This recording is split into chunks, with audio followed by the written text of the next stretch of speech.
Inside Outside Innovation is the podcast that brings you the best and the brightest in the world of startups and innovation. I'm your host, Brian Ardinger, founder of InsideOutside.io, a provider of research, events, and consulting services that help innovators and entrepreneurs build better products, launch new ideas, and compete in a world of change and disruption. Each week, we'll give you a front row seat to the latest thinking, tools, tactics, and trends in collaborative innovation. Let's get started. Welcome to another episode of Inside Outside Innovation. I'm your host, Brian Ardinger, and as always, we have another amazing guest coming to us from Europe today. Our guest has been on the show before, Jeff Gothelf. Welcome to the show. Hey, Brian. It's awesome to be back here. You are the co-author of Sense and Respond, Lean UX, Lean versus Agile versus Design Thinking. You've got the new press, Sense and Respond, and you've been in this space for 20-ish years, breaking down the barriers of customer development and product design and all the kind of fun things that we've been talking about over the years. I was going back through the records. I think it's episode 37 that I had you and Josh on to talk about your new book, Sense and Respond, but probably a lot has happened since then. So I want to get back to talk about some of the things that you're seeing out there. So welcome to the show. Awesome. It's great to be here. And it's been an eventful couple of years. So I'm sure we can easily fill up the time with good stories of travels and work, frustrations and victories and all of those things. One of the core topics I wanted to explore, and I'm getting a lot more questions in my consulting practice and in general about people are understanding a lot of the methodologies and tactics around lean startup and customer discovery and that, but a lot of the questions seem to be focused more around how do you build this culture of innovation and this culture of learning and that. And so it seems to be going more from the tactical stuff to the more hard stuff. I kind of wanted to kick off the conversation around that core topic. Are you seeing the same things? What about this whole concept of culture of innovation and how do you do it? I've been thinking about this a lot lately because I've had to explain to people that I've met recently. I've met a few new people recently in the last month or so, and they say, the obvious conversation. It eventually gets to, well, what do you do? And I've had to explain to them, what do I do? And particularly if they're in the industry, then I can speak more freely. And what I've realized is that people call me when they have begun their agile transformation or their digital transformation or attempting to implement some kind of innovation practice or a new process that should drive innovation or something along those lines. And it doesn't go as they had hoped or according to plan, right? Or it only impacted one of the disciplines or two of the disciplines that make this work. And we're trying to figure out how to get the rest in there. So engineering is agile. And so they've increased their pace and their quality, but product management is just running to feed the beast and design is doing their own thing somewhere else. Or something like we've implemented Spotify, which I can't tell you how many times I've heard this in the last year or so. It's become a noun, the Spotify model at this point. Even Spotify doesn't do Spotify anymore, which is crazy. So maybe if you're not familiar with Spotify and what they've been talking about, maybe unpack that just a little bit. There's a bit of a manifesto, if you will, that was written by Henrik Niebuhr, who was one of the guys behind that whole way of working at Spotify, which basically said, we're going to organize into these squads. And these squads are small, cross-functional, self-sufficient, empowered teams. And each one of those squads is going to be contained within a tribe. And that tribe is going to have some kind of organizational focus, a product line, a customer journey, a function, whatever it is. And then they've got these chapters and guilds, which are essentially, the guilds are people who are simply interested in the same ideas. So a cross-disciplinary group of people who are all interested in DevOps or lean startup or psychological safety or gender diversity. And then the chapters are more single discipline communities of practice. So the design chapter, the software engineering chapter, that kind of thing. Because it worked for Spotify and because Spotify became wildly successful, people have started to implement this model blindly, right? Which is great. And again, as a starting point, it's fantastic. Why not build small, cross-functional, empowered teams to work together towards a shared mission? But then as soon as they start to do that, they recognize that that's not enough, right? And so the culture that surrounds these ways of working, letting teams be autonomous and empowered is not typically how big companies work. That's when I get the call usually. They'll say, hey, listen, I saw this talk or I read your book or this thing that you wrote. Help us. 'Cause it seems like you know how to make all these disciplines work together, and it seems like you can figure out how to put these pieces together in a way that actually encourages innovation and learning and improvement and agility. And I have to tell you, to me, I'm the last person who will speak in absolutes. I really am. I don't like to speak in absolutes. I never feel that confident about anything.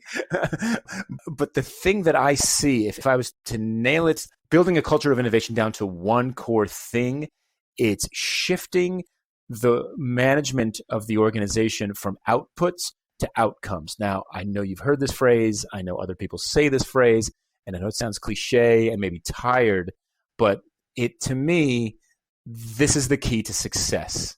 And it's super simple. It's super simple to say and very difficult to implement because it affects the entire organization. The gist of it is this. If you tell somebody to make you an app and to have it done by next Friday, right? That's managing to output. Build me a thing and have it done by deadline. There's very little innovation or creativity that goes into that because the measure of success is shipping the app. But if you took that same exact group of people and you said, listen, your job is to increase mobile commerce by 15%. Go. Yeah, it opens up a wide variety of options. It opens up every option, right? And that's where learning and improvement and innovation and agility come from. And it sounds so easy and it's so, so difficult. Hey listeners, I wanted to pause this episode to bring you a special announcement. We are bringing back the I/O Summit. Yes, the third annual Inside Outside Innovation Summit is coming October 20th through the 22nd. This year's theme is talent, technology, and the future of innovation. If you are an entrepreneur, innovator, corporate leader, looking to future-proof your organization, showcase your startup, or just mix and mingle with some of the best and the brightest in the world of innovation, don't miss this immersive event, October 20th through 22nd. Check out tickets at theiosummit.com.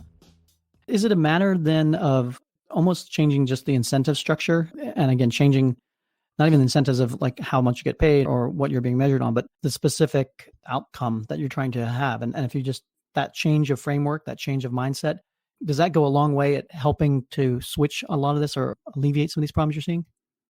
Yes, that's it. That's the answer, is changing the incentives. And that's why this is so difficult, right? This is why this is so difficult, because changing incentives means it's not as simple as saying, well, we're just going to pay you differently. Because what we're changing is the success criteria for your job, which means we're changing your job description, which means we're changing who we hire, which means we need to reevaluate who we have on staff, which means the things that got you to where you are in the company today are not going to get you to the place where you thought you were going to get doing those things. If I'm in the company 15 years and I've got my eye on that corner office and you've just changed the goalposts for me. So change the dynamic of whose job it is or who, kind of the whole territorial issue around it. So if you change the outcome, a lot of times that outcome probably is beyond what you originally were designed to do. You know, I'm a product developer XYZ, but yeah, the outcome, if it requires marketing and sales and all this other parts of the engine to help create that outcome, it changes how the political structure and everything else around it. Absolutely, right. Look, 10 years ago, I worked at a company. It was a high growth company with 400 people in it that went from, the founder's living room to 400 people. And in that world, everybody does what they need to do to get the job done. And it was so funny because there was a guy there who had worked in the company since inception. And, 7, 8 years in, he moved and he got a job at Amex. His first job was with the startup. And then his second job was at Amex. And he was there for maybe a year. And he came back to the startup. And when he came back, I loved his naivete in all of this. But he came back from Amex and he was horrified. He was telling these battle stories of how they put him into a box, literally a cube, a discipline-specific box. And every single time he took half a step outside of that box, he would get his hand smacked, right? Every single time. And he's like, I don't understand how people get anything done over there. Like, if it's not in my job description and I can do it, so what? So that corporate world has to realize that we have to evolve all of those things to build that culture of innovation. Now, is that something that has to be top-down driven where you have to get the execs on board to foster and build that culture out from that side? Or are there things that the individual product manager, marketing director, person in the trenches, so to speak, can do to start making that evolution or helping with that progress? It's a two-way street. You can't do it without some executive support. You need somebody in the C-suite, somebody on the XCOM, somebody at that level who is willing to take the risk to provide you with the space to prove out a better way of working. So you need to find that person. I've written a short article about this once called, and I'll make this PG-13, the poop umbrella. That's the person that you're looking for, right? The person who's got that political capital and they're willing to spend it to carve out a space for a pilot team or two to prove out the model. So we need that person. And then to kind of protect that pilot effort from the organizational poop that will inevitably kill that idea. But you need the team. And then you need the team and the people willing to try it. So that there's got to be somebody kind of from bottom up saying, look, I will lead this effort. I understand what needs to happen.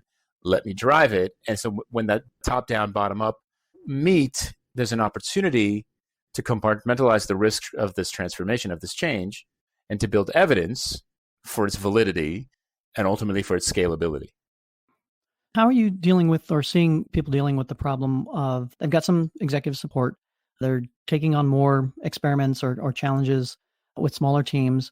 They're then realizing that their experiments are wrong or that the ideas that they originally thought are wrong or not getting the traction that they would want. So the ideal thing is to kill that. And then it leaves that team exposed with, hey, now I'm out here alone with an idea that was killed quickly. How do I get back into the core career track? Or, I see that a lot of times where we're having these discussions like what happens if it fails? Because inevitably a lot of these things are going to fail. It's like, how do you bring it back into the organization, or how do you keep those teams motivated or working on new projects, et cetera, to continue their ability to move forward with new ideas? I mean, there's processes for this, but I'm going to come back to your comment on incentives. How do we reward that learning? First of all, failure sucks, and no one wants to fail, and no one wants to buy failure, and no one wants to reward failure. Okay, I mean, let's be honest, right? No one comes home from work and explains to their partner, "I failed today at work, and it was awesome."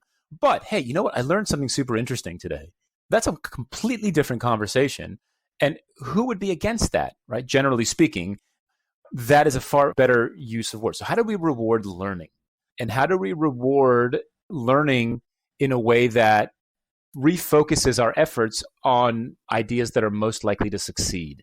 And so while, the lean startup and Agile and lean UX and product discovery and design thinking have given us the processes to do this, the thing that we need to make sure that as we build these practices in our organization, we reward the learning, we incentivize the learning, and that we are radically transparent about it.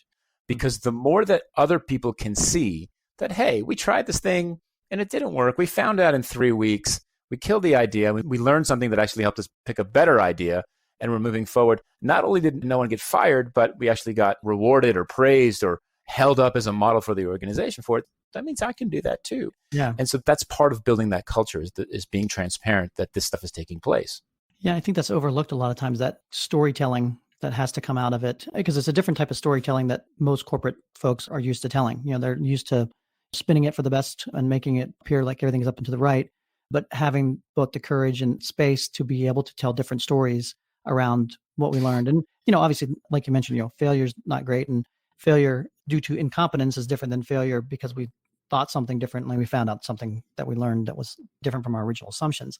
It's understanding and defining what failure is and for what particular reasons that you did have that failure. And again, not rewarding incompetence, but rewarding that learning seems to be the key.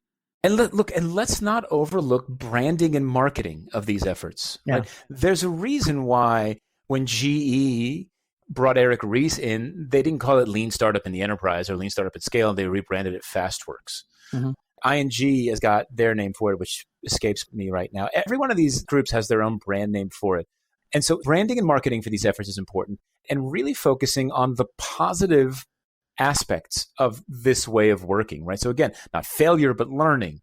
That's the kind of stuff that makes this more appealing to people who will naturally be resistant to this change. Very interesting. The other thing I want to talk about is, so you're living in Europe right now. I know you've done a lot of work all over the world, quite frankly. Are you seeing different trends in how companies are approaching these problems based on geography or vertical market, or what are some of the trends that you're seeing out there? Vertical market, not so much. I'm seeing the same kind of urges and drives and campaigns across industries. No sense there. I do get a sense that Europeans look to the US for inspiration. So there's a belief that American companies are more advanced in this way of working than European companies, by the European companies, generally speaking. I don't know if that's necessarily true. Where I do find really interesting challenges that, to be perfectly honest with you, I don't know how to overcome. I'm not sure they're surmountable, is when you're dealing with national cultures, specific national cultures. This is the way that we behave in Germany. This is the way that we behave in Japan. This is the way that we behave in China versus Brazil versus United States versus, Spain. Those unique national cultural things make this way of working sometimes easier and sometimes more difficult, right? So if there is a very rigid and traditionally hierarchical approach to even the national culture, then questioning what your boss said or presenting an opinion that differs from your boss is extremely difficult to do in some cultures of the world. And in those situations, there's no amount of lean startup or agile or whatever, or design thinking that's going to overcome that. So that's what I believe, right? You're looking at centuries of ingrained social norms. And there are going to be situations where it'll be more difficult to bring in this way of working because it's just not how we operate here. Yeah. We don't think that way. Yeah. Yeah. That's interesting. It'd be interesting to do a study across the United States too, to see if there's different, I'm based in the Midwest, and obviously the technology hubs and that play a role, probably similar to Europe, where a lot of Midwest firms are, look to the coast for answers. Where I've been on both sides and I've traveled the world, and to a certain extent, it doesn't seem to be some of the Valley firms that aren't using lean startup or agile methodologies, that to the extent that dynamics are different. When you have venture capital that's throwing a lot of capital at startups, and that you don't necessarily have to be lean at the earliest stages in that. So it seems to be different dynamics. It's super interesting. Look, the language is universal. Everywhere I go, people are doing agile, and people have read lean UX and lean startup, and they know design thinking, or they know the words and the practices. The ideas have permeated globally. That's not the issue. The challenge is, how willing are these organizations to implement these practices? I'll tell you a story. 5 years ago, I think it was at this point, I got invited by Samsung to go to Korea with a group of really super interesting designers. They were all designers, I think. Designers from the US, to go speak to Samsung engineers about modern product design and development.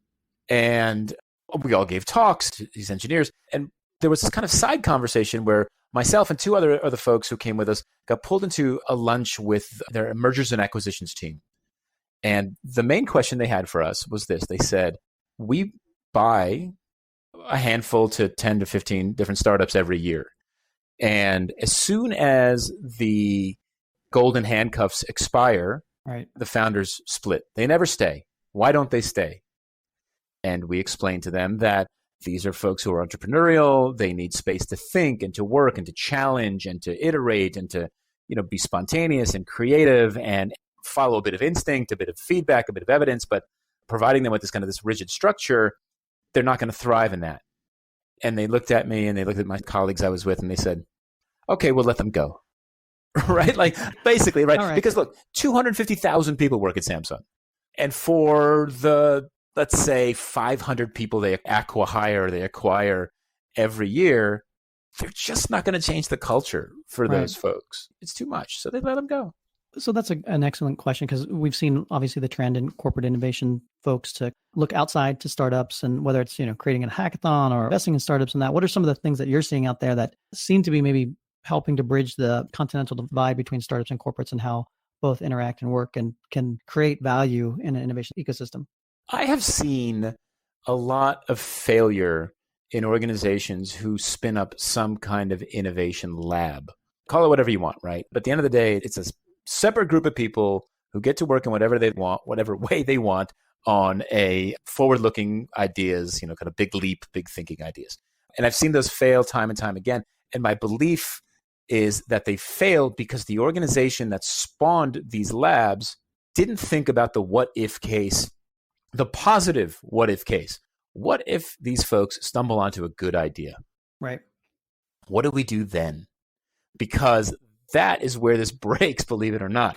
If you want to incentivize your brightest, most motivated, passionate, entrepreneurial people to join and drive innovative efforts in your culture, you need to think about what happens if they succeed. Do they get an equity stake?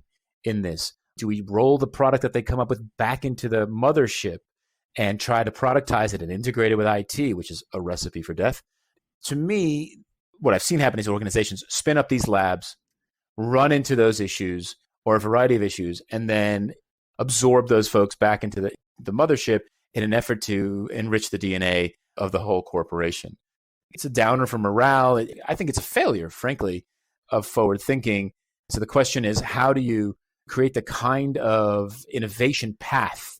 It doesn't have to be an explicit lab, but if my team and I discover something big and we're able to validate it and productize it and start to generate revenue around it, how do you reward me for that so that people look for those opportunities and take the risks involved in validating and testing those opportunities? Because without that, they're not going to do it. Yeah, it's so relevant. I mean, I've seen it myself as well, where you can't throw innovation over the fence and hope something happens from it and expect it to be totally integrated in what else you're doing out there. And quite frankly, the winning ideas may be something that kills your existing business model. So how does that play into the whole thing? Terrifying. Stuff. Yeah, exactly. Well, Jeff, we're hitting up on our time right now. Anything else on your mind that you want to talk about? The thing that's most important is for people to continually push the envelope. The language is permeated. The vocabulary is in place. A lot of organizations want their people to work this way and maybe explicitly asking for it while not explicitly rewarding and incentivizing them for it. And so I think that if you find yourself in a position where you are comfortable with the people who manage you and you feel like there is an opportunity for you to push the envelope a little bit, I say take it. I say take that opportunity and say, look, on this next initiative, we're going to try things a little bit differently. And we're going to be transparent about that. And we're going to share our successes and failures with that effort more broadly and see what that gets us. I have a feeling that in a lot of organizations, there will be leaders who will smile and reward and support that. And that maybe starts to drive the conversation that a lot of these practitioners really, really want to see happen. And they're waiting for their leaders to come around. Jeff, thank you very much for being on Inside Outside Innovation. If people want to find out a little bit more about yourself or your books, anything else, what's the best way to do that? It's a great question. Actually, I just relaunched jeffgothelf.com. It's got everything on there. It's got my blog. It's got my books. It's got my events. I would encourage everybody to go see it. Yes. Awesome. Brand new, just relaunched, jeffgothelf.com. Jeff, thanks again for being on Inside Outside Innovation. We'll have to do this sometime in the next 2 years, not keep you off the show for this long. So thanks for coming back on. My pleasure, Brian. This was totally fun. That's it for another episode of Inside Outside Innovation. If you want to learn more about our team, our content, our services, check out InsideOutside.io or follow us on Twitter at the IO Podcast or at Ardinger. Until next time, go out and innovate.